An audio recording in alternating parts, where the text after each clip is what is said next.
The Actors Shakespeare Project is kicking off its 10th anniversary season with a multiracial cast production of Romeo and Juliet at the city's historic Strand Theater in Dorchester. Co-directing this imaginative production along with Alan Burrows is my guest, Bobbie Steinbach, who is one of the founding members of the Actors Shakespeare Project, as well as the recipient of countless acting honors. It's such a pleasure to have you on the show. Pleasure to be here, Chris. All right. Now, you guys had a tremendous success with Hamlet, at least I thought, at the Strand. Now, how are you going to be using that grand proscenium stage theater for this sort of wild production of Romeo and Juliet? Well, we certainly wanted to come back to the Strand because we had a wonderful experience there and in the community. But because it's a gigantic proscenium, elegantly shabby, wonderful theater, we decided that we wanted to make it as intimate as Hamlet was, and therefore we have about 75 people sitting on the stage. Audience members. Audience members, and they will be very close to the action. They will be in the action, and we also will be using the first 6 or 7 rows of the orchestra. So you're going to just take to out keep it small. All right, so you'll be sort of sandwiched between halves, one up and one down. Yes, that's right. All right. Now this, you know, the play is very disjointed. Romeo and Juliet is out of joint all the time, and with people on the stage and with people down below the stage, looking up at the proscenium, I think it really speaks to what's happening in the play, a play of opposites, a play of love, a play of hate, a play of sun, a play of moon, of light, of darkness, of beauty and sadness. So we're kind of looking at the different type of audience seats that way as well. Now, speaking of differences, you have a totally colorblind casting system. You might have, so why don't you tell us about, you know, how you guys didn't regard the race or actually looked for a mixture of races when you cast this? Well, you know, Actors Shakespeare Project has always tried to do colorblind casting, and in this particular instance, we might have the Capulets, for instance, are mixed of colors. Right, so it's not like one side is black and one side. That's right. We're not. This production is a timeless production.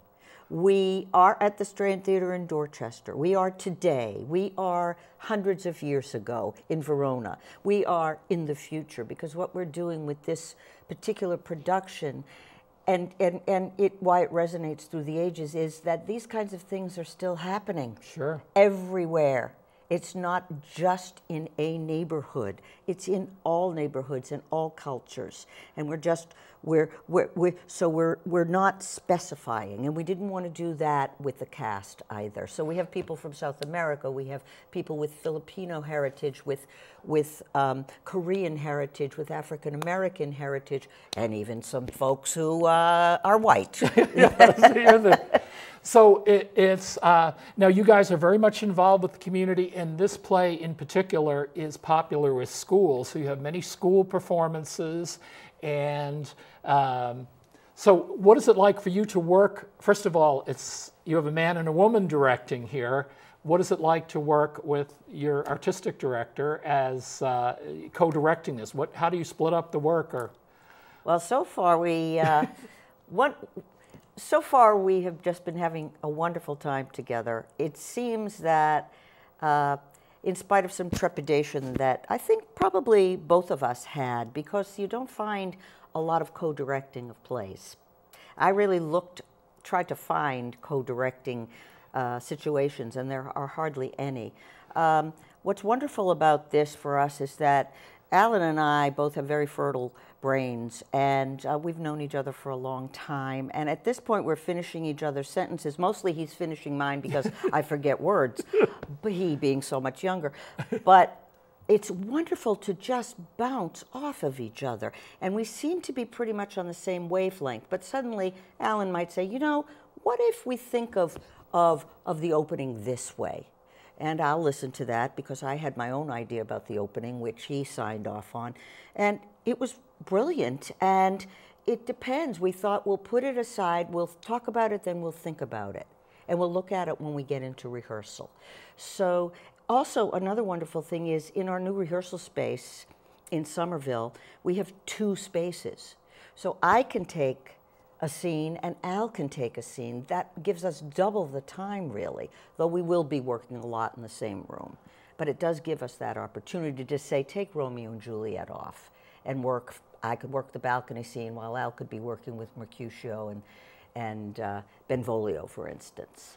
So now, you guys have, very briefly, because we're going to run out of time, your work, you're very much involved with the community. I understand that there's a group called Yarn that you guys are working with. That your set designer, Janie Howland, is helping kids not only understand the performance things, which I think everybody knows from movies and plays, but the behind-the-scenes creativity that's, you know, really part of the project. Right. These are young adults from 17 to 22, and they will be doing artwork that will be put into the lobby of the Strand based on Romeo and Juliet. And I'm going in and Janie's going in and doing 2 workshops with these young people around this project. So we're very excited, and that will be featured, the artwork will be featured at our community night at the Strand. One thing a lot of people need to be reassured, they're Shakespeare lovers that will go anywhere and follow the peripatetic actor Shakespeare project wherever it goes. But I think a lot of people still have a prejudice against Shakespeare and say, is this going to be in modern English? Or what can you say to people who have a little bit of Shakespeareophobia about how they will react to this production? Well, as always, we try to make the language very accessible. And I think we've succeeded with that. And of course, you have to remember Romeo and Juliet. Who doesn't know Romeo and Juliet? Yes, well, we've all read it. Here and there are folks who don't, but as it is a story of ill-fated love and feuding and passion and foolish hatred, it does speak so clearly to everyone. And I think the language, especially in Romeo and Juliet, is extremely accessible. I mean, if you ask somebody in the street, line from Romeo and Juliet, they're going to say... they're going to say, Romeo, Romeo, wherefore art thou Romeo? You see? Yeah. Wherefore art thou Romeo? Why right, are they you think named it means, Romeo? Right, why are you named, rather than Yes. where are you Romeo, but yes. So it's definitely going to be an exciting, you know, very accessible for audiences because of the multiracial casting there and the dynamism of you working with Alan there. So tell us the dates. This is coming up in October, right? We open October 2nd and we run through November 2nd. We have 6 or 7 shows a week. Whoa. And yes, that's a lot of shows. And I just have to say, you know, Romeo and Juliet happens in 4 days. And we, in this production, Al and I, are just moving this play along. It crackles, it sings, it dances. It's very, very exciting. All right, can't wait to see it. Thank you so much. Thank you very much. My pleasure.